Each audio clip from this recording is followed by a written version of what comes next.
Minggu ini hangat panas diperkatakan apabila penyanyi popular tanah air Adibah Noor telah menegur cara sebutan bahasa Inggeris seorang individu kenamaan ketika membuat satu ucapan. Dan pelbagai komen yang Adibah Noor terima apabila ada pihak yang tidak bersetuju dengan tindakan penyanyi ini. Assalamualaikum Kak Adibah Noor. Waalaikumsalam.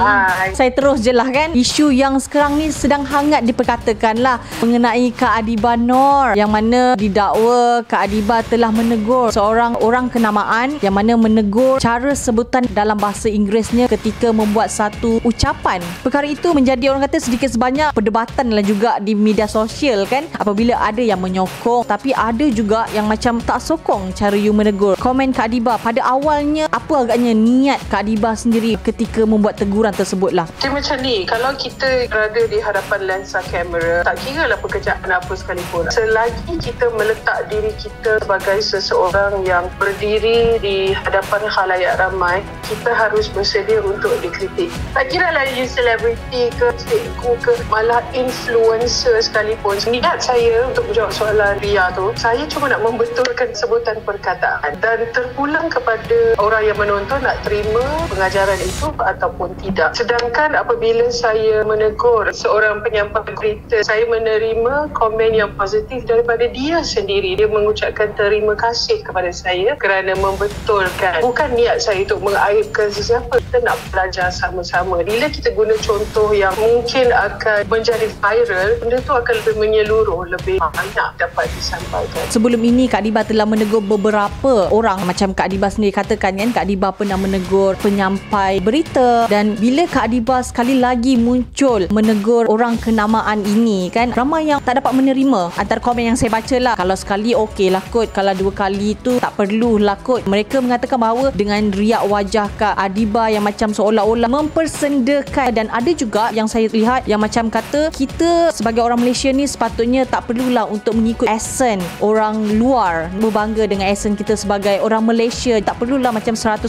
nak ikut sangat. Saya bukan mengajar accent, saya bukan mengajar untuk kita bercakap berbunyi macam orang Amerika, saya bukan mengajar untuk bunyi macam orang British. Tak, saya ajar sebutan perkataan itu. Ia adalah sebutan yang betul. Tak kira lah you duduk Amerika ke, you duduk Britain ke, you duduk Australia ke, itulah penerimaan sebutan yang universal. Kalau accent tu kita dah jadi slang, macam orang Perak bila dia perkataan air itu jadi ayo. Itu bukan apa yang saya cuba buat. It's not about accent, bukan pasal slang, bukan pasal orang. Di sebalik komen-komen yang macam tidak bersetuju dengan cara Kak Adibah menegur orang kenamaan tersebut, namun ada juga yang kata bagus, apa yang Kak Adibah lakukan ini adalah salah satu cara untuk kita belajar. Daripada kita tak tahu cara sebutan satu-satu perkataan, kita dah tahu dah. Pilihan terletak di tangan kita. Sama ada kita nak tengok benda itu sebagai perkara yang positif, maka positiflah jadinya. Atau kita nak tengok perkara itu sebagai negatif, maka negatiflah jadinya. Tapi kalau kita memang perspektif kita, yelah aku belajar sesuatu lah hari ini, walaupun mungkin cara dia aku tak bersetuju, tapi aku belajar sesuatu, maka benda itu akan positif all the way. Saya nak cakap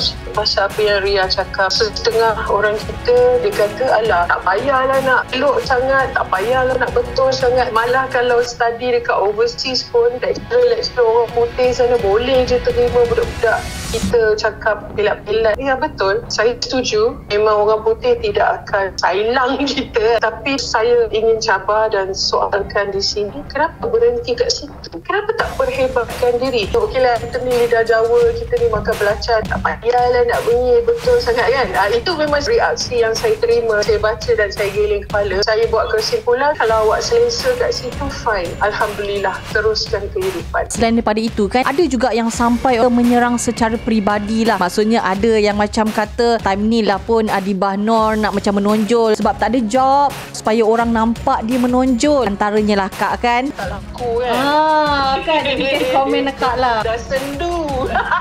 Dia macam ni dek, kalau dalam perdebatan apa sekalipun, kalau you tak boleh debat dengan isi ataupun topik yang telah diutarakan, sebab kita dah tak ada isi tu, kita attack peribadi, kita dah kalah dah dek. Sebab agak je scroll je, tak apa.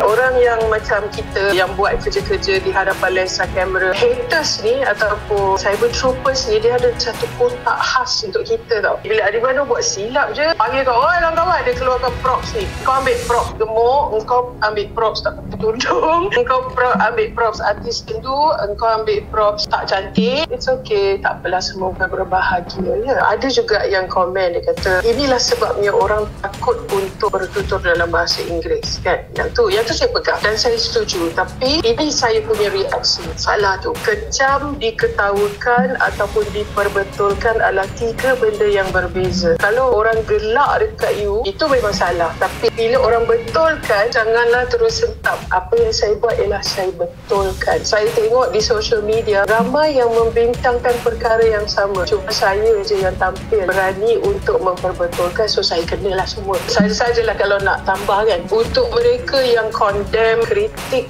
guru-guru yang diberikan tugas untuk menjadi penyampai perantara, saya sarankan berhentilah untuk share video cikgu-cikgu ni untuk burukkan dia. Komen akak apabila ada pihak, maksudnya selebriti juga yang mempertikaikan kelantangan Kak Diba untuk menegur. Saya dapat dua daripada follower saya. Satu dia hantar yang satu komen yang berasaskan carotan, yang tu saya dismiss sajalah sebab dia dah attack personal, maknanya dia tak ada argument dekat situ. Nombor dua, saya dapat jugalah sertifikat tu walaupun dia tak namakan sesiapa. Saya bersetuju dengan pandangan dia. Yes, usaha untuk membaca Al-Quran itu pun walaupun kita tak dapat nak baca dengan sempurna, usaha itu pun dah dapat pahala. Why stop there? Kenapa tak cari guru untuk memperhebatkan lagi bacaan kita?